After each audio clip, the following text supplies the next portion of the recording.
o que tem mais de 6.000 quilômetros de comprimento e atravessa mais de 6 países. Não é a maior fila de conga do mundo. É possivelmente a mais famosa hidrovia do planeta, o Rio Amazonas. Esse maravilhoso rio é considerado por muitos como sendo o mais longo do mundo, seguido de perto pelo Rio Nilo, embora esses dois rios possam ter um tamanho semelhante, há uma coisa que eles não têm em comum: pontes. No total, o Nilo tem 9 cruzamentos somente no Cairo, enquanto rios mais curtos, como o Yangtze e o Danúbio, têm mais de 100. Quantas pontes o Amazonas tem? Um total impressionante de 0. Então, qual é o motivo disso? Água de lava fervente? Ondas parecidas com tsunamis? Ou talvez uma cobra super gigante espreitando em suas profundezas escuras? Bem, coloque suas botas de borracha porque estamos prestes a desvendar o mistério de por que o rio Amazonas não tem absolutamente nenhuma ponte.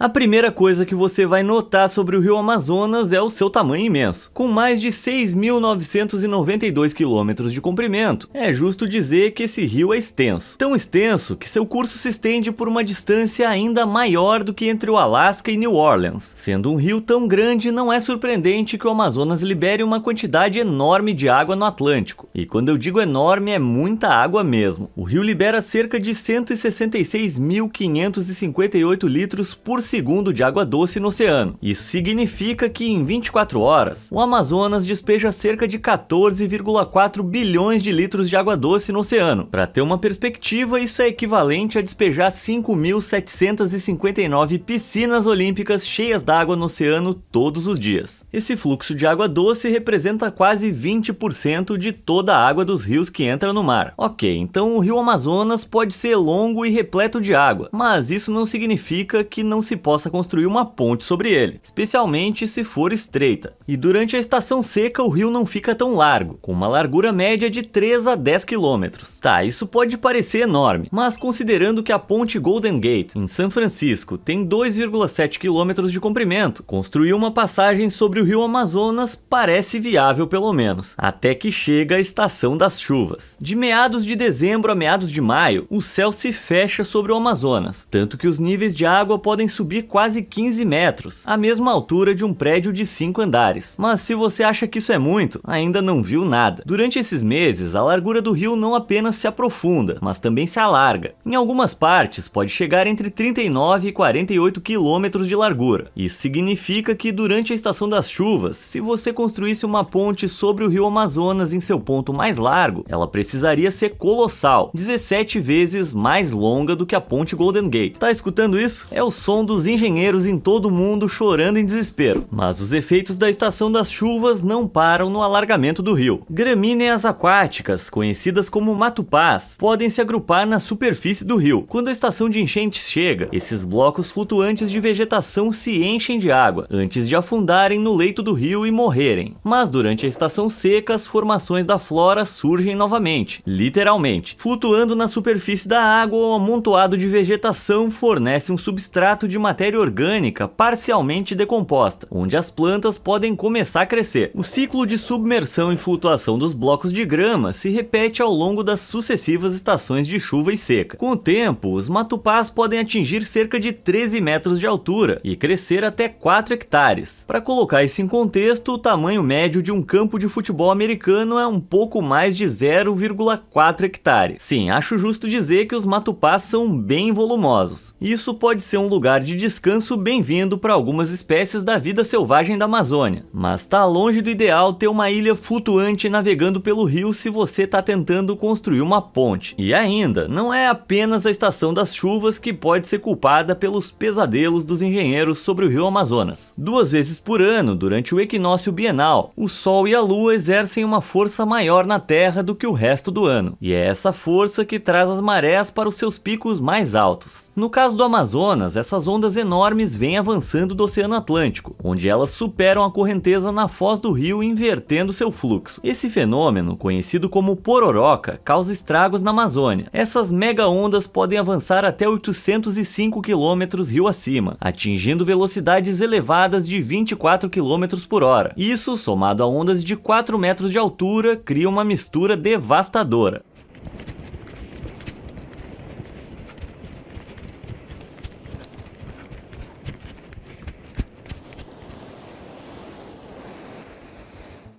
Esse cara tá certo em fugir. Essa mega onda vai engolir praticamente tudo em seu caminho. Isso sem mencionar os horrores que essas ondas podem trazer junto. Sejam árvores arrancadas, matupás gigantes ou até predadores, como piranhas e jacarés, digamos que você não gostaria de ficar no caminho de uma pororoca. Pode me chamar de maluco, mas eu não tenho certeza de como é que eu ia me sentir atravessando uma ponte, enquanto uma árvore, uma ilha e um jacaré tivessem vindo na minha direção. Obviamente, a largura insana desse rio, os matupás flutuantes e a pororoca tornam extremamente complicado de construir uma ponte sobre ele. Complicado, mas tecnicamente não impossível. Afinal, você poderia construir uma ponte mais acima do rio para evitar que a pororoca divida a travessia ao meio. Os matupás indesejáveis, como você pode ver, não estão presentes ao longo de todo o curso do rio. E em relação à largura, por que não escolher uma das seções mais estreitas do Amazonas? Mas tem outro fator que realmente aumenta a dificuldade de construir pontes sobre esse curso de água. Graças à densa floresta tropical, o Amazonas tem muito poucas estradas que o atravessam, e sem estradas que são necessárias para transportar materiais essenciais de construção, você não pode ter pontes. Peguemos a cidade de Macapá, na costa norte do delta do Amazonas, por exemplo. É uma cidade com mais de 500 mil de habitantes, e ainda assim não tem uma única estrada conectando-a ao restante do Brasil. A única maneira de chegar a Santarém, a próxima grande cidade a oeste de Macapá, é por avião ou balsa. Mas por quê? Bem, ao longo de grande parte de seus 6.992 quilômetros de comprimento, o rio Amazonas serpenteia por muitas áreas pouco povoadas, o que significa que são necessárias muito poucas estradas principais. E mesmo quando as estradas são construídas, nem sempre corre conforme o planejado. Em 1973, a BR-319 foi inaugurada. Essa mega estrada tem 869 quilômetros de comprimento, indo de Porto Velho, em Rondônia, até Manaus, localizada bem no coração da Amazônia. Mas, como você sabe, nada nesse lugar é fácil. Graças à confiável estação das chuvas, que regularmente despeja mais de 20 centímetros de chuva por mês, de dezembro a maio em toda a região, um trecho de 402 quilômetros foi transformado em um pântano lamacento.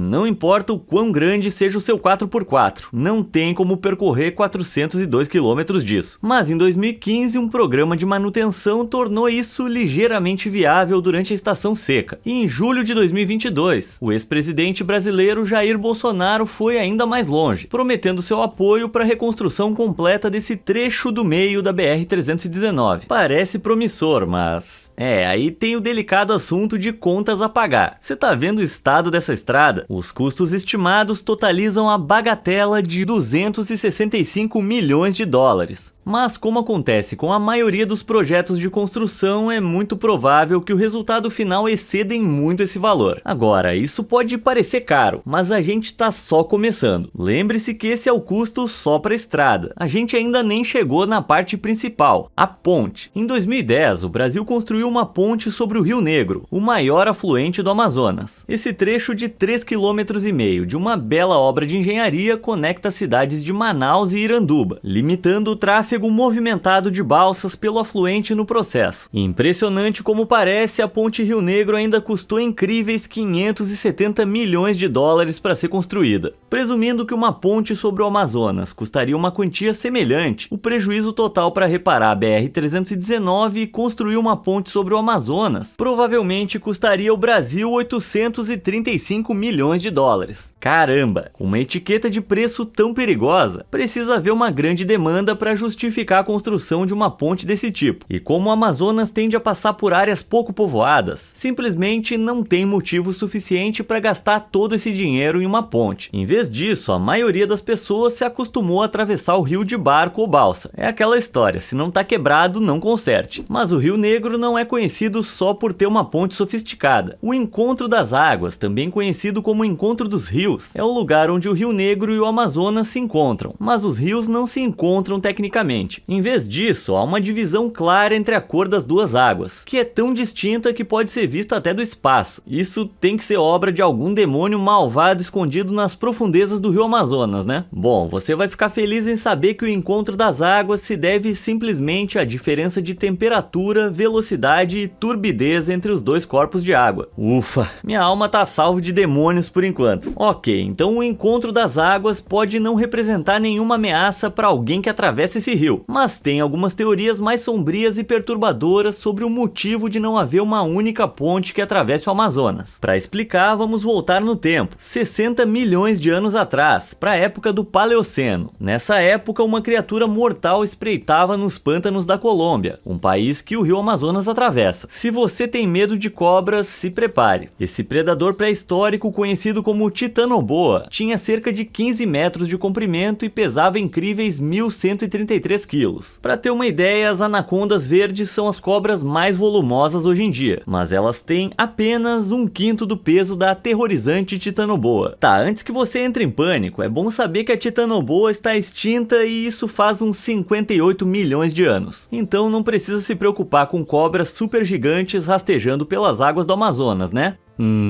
Bom, de alguma forma, apesar da sua suposta extinção, houve vários relatos de gigantescas cobras nadando nas turvas águas amazônicas, sem chance de você me ver dando um passeio por aqui. O primeiro relato amplamente conhecido de um suposto avistamento da Titanoboa foi feito por Percy Fawcett, um geógrafo britânico e explorador da América do Sul no início do século XX, que escreveu sobre a experiência em seu diário. Desembarcamos e nos aproximamos com cautela do réptil, até onde foi possível medir um comprimento de 14 metros fora d'água e 5 metros dentro dela, totalizando um comprimento de 19 metros. Mas o relato de Fawcett não foi considerado nada mais do que uma boa história. E o fato de o explorador afirmar ter visto um cachorro com 2 focinhos e uma aranha gigante do tamanho de um prato de comida que deixava suas vítimas enegrecidas com veneno não ajuda muito. Pelo jeito, o cara andou lambendo aqueles sapos amazônicos. Bom, acontece que a aranha que o explorador descreveu pode ter sido a Goliath Bird Eater. Que nome, hein? É a maior aranha do mundo, capaz de crescer até o tamanho de um filhote de cachorro, só que menos fofinha. E quanto ao canino assustador, nenhuma outra menção a esse incomum cão de 2 narizes aconteceu. Até que outro explorador, John Blatchford Snell, outro ótimo nome, encontrou um cachorrinho com focinho duplo. Acontece que uma raça rara de cachorro, conhecida como Double-Nosed Andean Tiger Hound, habita as sombrias profundezas da Bolívia, outra região onde a Amazônia se espalha. Então, se o cão de nariz duplo e a aranha gigante acabaram sendo avistamentos baseados em animais que realmente existem, talvez o avistamento da Titanoboa por Fawcett tenha sido real. Pode parecer loucura, mas Fawcett não é o único a avistar uma serpente assustadoramente grande no Amazonas. Yakumama, que significa mãe da água, é o nome dado a uma serpente de 70 metros de comprimento que acredita-se que habita o rio Amazonas. De acordo com a lenda das tribos indígenas amazônicas, essa criatura devorava qualquer ser vivo que passasse a menos de 100 passos dela. Sim, ser devorado por uma cobra do tamanho de um ônibus seria motivo suficiente para eu nunca nem pensar em atravessar uma ponte sobre o rio Amazonas. Mas o reinado de terror de Yakumama não para na história de engolir humanos. O Xanay-Timpixca é um afluente do rio Amazonas que se encontra no Peru. Embora possa parecer um sonho, esse trecho de água vem diretamente dos poços do inferno. Bom, pelo menos parece ser assim. O Xanay-Timpixca é conhecido por suas águas ferventes, variando de 45 a 100 graus. E os xamãs locais acreditam que o córrego vaporoso foi criado pela Yakumama. Tem alguma coisa aí que essa cobra não consegue fazer? Por mais louco que isso pareça, a explicação mais provável é que o afluente está localizado acima de falhas profundas, permitindo que a água viaje para o interior da crosta terrestre. Aqui ela é aquecida pelas rochas próximas ao superaquecido manto terrestre. A água fervente é então liberada de volta à superfície da Terra através de nascentes termais, que aquecem o rio. Independentemente de como o Xanay-Timpixca se formou originalmente, uma coisa é certa: qualquer ponte construída nesse lugar precisa ter barreiras de segurança muito altas. Ser cozido vivo não parece ser a melhor maneira de de morrer. As histórias recentes da Titanoboa e da Yakumama definitivamente fazem você repensar se vale a pena construir uma ponte sobre um curso d'água tão perigoso. Mas assustadoras como essas histórias soam, é mais provável que sejam devidas a medições imprecisas ou a misteriosos contos indígenas que provavelmente não se baseiam na realidade. Mas isso não significa que o rio Amazonas seja um paraíso pacífico. Embora a Titanoboa e a Yakumama possam não existir, há muitas criaturas assustadoras escondidas sob a superfície dessa água. Pegue a anaconda verde, por exemplo. Essas garotas robustas podem não ser tão grandes quanto a Titanoboa, mas ainda podem atingir mais de 9 metros de comprimento. Felizmente, essas cobras não são venenosas, mas isso certamente não significa que elas não sejam perigosas. Essas cobras assustadoras usam suas mandíbulas fortes para capturar suas presas e em seguida usam seus corpos espessos e musculosos para se enrolar em torno do alvo e sufocá-lo. As anacondas verdes até conseguem deslocar suas mandíbulas para engolir presas maiores, como jacarés e antas. Felizmente, não há muitas evidências de que essas serpentes jantem seres humanos, mas nem todas as criaturas encontradas no rio Amazonas são capazes de sufocá-lo até a morte, mas isso não as torna menos ameaçadoras. O Amazonas está cheio de várias espécies de arraias de água doce que podem parecer fofas, mas cuidado, essas criaturas têm veneno. Embora os ataques de arraias a seres humanos não sejam muito comuns, elas são conhecidas por baterem suas caudas em qualquer pessoa que se aproxime muito. Quando uma arraia bate a cauda em uma vítima, as espinhas dentro da cauda perfuram a pele. A dor causada pelo ferrão é intensa, mas em comparação com o veneno que algumas espécies de água doce injetam, isso não é nada. Os sintomas iniciais incluem pele vermelha e inchada antes que o tecido corporal ao redor da área afetada comece a morrer. Se isso não fosse ruim o suficiente, as picadas também podem levar a vômitos, suores, falta de ar, espasmos musculares e convulsões. Em um estudo de 2020, 27% das pessoas que foram picadas por arraias relataram complicações adicionais nos meses seguintes ao acidente, incluindo dormência, tremores e até amputações de membros afetados. Somente na Colômbia, mais de 2.000 lesões relacionadas a arraias são relatadas todos os anos. Arraias venenosas, anacondas gigantes sufocadoras e talvez até uma serpente ou duas do tamanho de um caminhão. Esse é o cenário. O rio Amazonas não deve ser enfrentado. Mas os horrores não param por aí. Agora, muitos de vocês podem pensar que os peixes-gatos são inofensivos. A variedade aquática, claro. Não os catfish, que são aqueles caras que fazem perfil falso em mídia social para tentar se envolver com as pessoas e roubar os dados delas. Não. Conheça a piraíba, o maior peixe-gato do Amazonas.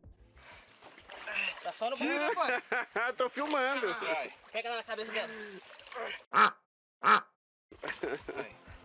Esse peixão tem mais de 3 metros de comprimento e pesa cerca de 150 quilos, quase o dobro do tamanho e peso de um homem adulto. Mas o tamanho não é a única característica estranha da piraíba. Eles geralmente são considerados inofensivos, se alimentando principalmente de outros peixes. Dito isso, já foi relatado que o conteúdo de seus estômagos incluía partes de macacos. Eita, você acha que isso parece pesado? Bem, também há relatos de que esses peixes-gato têm um apetite por carne humana. Lá em 1981, o Sobral Santos II, uma balsa que operava no rio Amazonas, virou e afundou no rio. Cerca de 500 pessoas estavam a bordo, mas apenas 178 sobreviveram. Então, o que aconteceu com as outras centenas de passageiros? Bem, acredita-se que hordas de piraíbas foram responsáveis por puxar as vítimas lutando debaixo d'água. Quando o navio foi recuperado do leito do rio, uma descoberta chocante foi feita. Corpos foram encontrados, mas com grandes pedaços de carne faltando. Cara, piraíba não tá pra brincadeira. De repente, atravessar o Amazonas parece pedir pra morrer. Hoje em dia, balsas e barcos estão disponíveis se precisarmos atravessar o rio Amazonas. Não que isso sempre tenha salvado os humanos, mas no passado não teria existido tais luxos para ajudar as pessoas a viajar pelo rio. Afinal, grupos indígenas vivem ao longo do Amazonas há pelo menos 11.200 anos, muito antes da tecnologia avançada criar um transporte aquático motorizado. Pesquisadores assumiram há muito tempo que as terras ao redor do rio Amazonas não se tornaram densamente povoadas até depois da chegada dos colonizadores espanhóis no final do século XV. A crença era de que antes da chegada desses exploradores estrangeiros, o Amazonas era lar de pequenas tribos nômades, que deixavam a floresta tropical em condições intocadas. Mas recentes desenvolvimentos tecnológicos descobriram evidências que desmentem essa suposição. O LiDAR, em particular, tem sido incrivelmente útil. Utilizando um sensor remoto, ele usa feixes de laser para passar entre as folhas e galhos das árvores, refletindo para fornecer uma imagem 3D do solo abaixo da densa mata. Isso revelou que as antigas tribos amazônicas construíram e viveram em centros densamente povoados. Essas comunidades apresentavam montes monumentais, pirâmides com 20 metros de altura, campos elevados para agricultura e quase 1000 quilômetros de canais e calçadas, que eram usados para conectar ilhas florestais. Os pesquisadores também têm a teoria de que as densidades populacionais eram muito maiores do que pensavam inicialmente. Anteriormente, acreditava-se que 2 milhões de pessoas viviam em toda a bacia amazônica, mas agora se acredita que entre 500 mil e 1 milhão de pessoas viveram em apenas 7% da área. Claramente, a Amazônia era muito mais avançada do que se imaginava, e considerando que as tribos indígenas eram capazes de construir calçadas e canais, quem pode dizer que não havia antigas pontes atravessando o rio Amazonas, que se perderam na selva amazônica? Afinal, as pontes seriam a primeira coisa a ser engolida pelo gigante verde que é a Amazônia. Talvez você a conheça melhor pelo filme, mas acredita-se que Z, a cidade perdida, tenha sido uma cidade real que existiu na região do Mato Grosso. Lembra do nosso amigo Percy Fawcett? Quando ele não estava procurando serpentes infernais, ele estava obcecado em encontrar essa misteriosa civilização. Durante suas viagens à América do Sul, Fawcett ficou fascinado com histórias de uma cidade que estava escondida no fundo da Amazônia. Ele ouviu relatos das tribos nativas e depois leu contos semelhantes de colonizadores europeus, que mencionaram terem visto, entre aspas, ruínas grandiosas e como eram ricas e populosas na época em que floresceram. Então, em abril de 1925, ele partiu com seu filho Jack e o melhor amigo de Jack, Raleigh Remmel. Mas Fawcett não conseguiu encontrar a cidade perdida. Ironicamente, ele nunca foi encontrado também. Sua última carta conhecida foi escrita em 29 de maio de 1925, em um local chamado Acampamento do Cavalo Morto, que indicava o plano do grupo de seguir para um território inexplorado. Infelizmente, Fawcett e seus companheiros nunca mais foram vistos ou ouvidos. Ninguém sabe ao certo o que causou o fim do grupo. Alguns especularam que os indígenas locais foram os culpados. Outros acreditam que eles foram derrubados por febre ou talvez se perderam e sucumbiram à fome. Embora seja improvável que Fawcett tenha realmente descoberto a cidade perdida de Z, sua expedição certamente despertou interesse na misteriosa civilização. Recentemente, um antropólogo chamado Michael Heckenberger, com a ajuda do povo local Cuicuro de Mato Grosso, descobriu uma antiga civilização chamada Curricugo, considerando que ela estava localizada a 225 quilômetros do último lugar onde Fawcett foi visto com vida, o acampamento do Cavalo Morto. É bem possível que Curricugo fosse a cidade perdida de Z que Fawcett procurava. Acredita-se que ela tenha sido habitada desde o ano 500 até 1615, e incluía 20 vilas em uma área que se espalhava por cerca de 20 mil quilômetros quadrados. Cerca de 50 mil pessoas podem ter vivido aqui. Para se ter uma ideia, essa era aproximadamente a mesma população de Londres em 1500, mas o tamanho não é a única coisa impressionante sobre Curricugo. De acordo com Heckenberger, a engenharia dessa civilização era avançada o suficiente para construir fossos, juntamente com pontes que atravessavam grandes trechos do rio. Bingo! Então o rio Amazonas, pelo menos na história, pode ter tido uma ponte. Ah, mas lembre-se, nada é fácil nesse lugar. O sítio de Curricugo está localizado no Mato Grosso, ao sul do rio Amazonas. A fonte de água mais próxima dessa civilização teria sido o rio Xingu, um afluente ao sul do Amazonas. Ah, cara, a gente estava quase conseguindo. Mas mesmo que o povo de Curricugo nunca tenha construído uma ponte para atravessar o Amazonas, a esperança não está perdida. Graças à introdução da tecnologia LiDAR, bem como o lamentável desmatamento da floresta tropical, os pesquisadores estão constantemente obtendo uma imagem mais clara das ruínas deixadas pelas antigas civilizações amazônicas. Quem sabe pode ser apenas uma questão de tempo antes que uma antiga civilização fabricante de pontes, como a de Curricugo, seja encontrada nas margens do rio Amazonas. Só que tem um probleminha. Se a Amazônia era lar de sociedades tão avançadas, o que poderia ter acontecido com todas as civilizações e as estruturas que elas construíram? Elas não poderiam simplesmente ter desaparecido. Talvez talvez a Yacumamas tenha engolido. Felizmente não foi o caso, mas a verdadeira história não é muito mais alegre. Em 1541, Francisco de Orellana navegou por todo o rio Amazonas, tornando-se o primeiro europeu a fazer isso. E isso abriu caminho para muitos outros exploradores investigarem essa maravilha misteriosa nos anos seguintes. Mas os europeus não chegaram sozinhos às margens do Amazonas. Com eles trouxeram doenças como a varíola e o sarampo. Como as tribos intocadas da Amazônia nunca tinham entrado em contato com essas doenças, elas não tinham imunidade contra elas. Como resultado da exposição a doenças estrangeiras e ao tratamento conhecido como brutal dos colonizadores, a população amazônica foi reduzida em 90% em apenas 100 anos após a chegada dos europeus. Mas mesmo que as pessoas tenham sido praticamente dizimadas, isso ainda não explica por que tecnologias avançadas como o LiDAR são necessárias para descobrir assentamentos. Afinal, as antigas civilizações em lugares como Grécia, Egito e México têm ruínas de milhares de anos atrás que ainda estão de pé até hoje. Então, por que a Amazônia não tem a sua própria acrópole ou pirâmide de pedra? Bem, ao contrário da estrutura de pedra dessas ruínas, os indígenas da Amazônia construíam com madeira e terra. São materiais de construção óbvios dada a sua abundância na floresta tropical. Infelizmente, a madeira se decompõe se não tiver manutenção, e como resultado, as potencialmente inúmeras ruínas de pontes de antigas civilizações amazônicas parecem ter sido engolidas pela selva. E assim como o rio Amazonas, isso é algo que a gente nunca vai superar. Dito tudo isso, qual você acha que é a maior razão para não haver pontes sobre o rio Amazonas? E você teria coragem suficiente para atravessar o rio se uma ponte fosse construída? Me conta nos comentários aí embaixo e obrigado por assistir.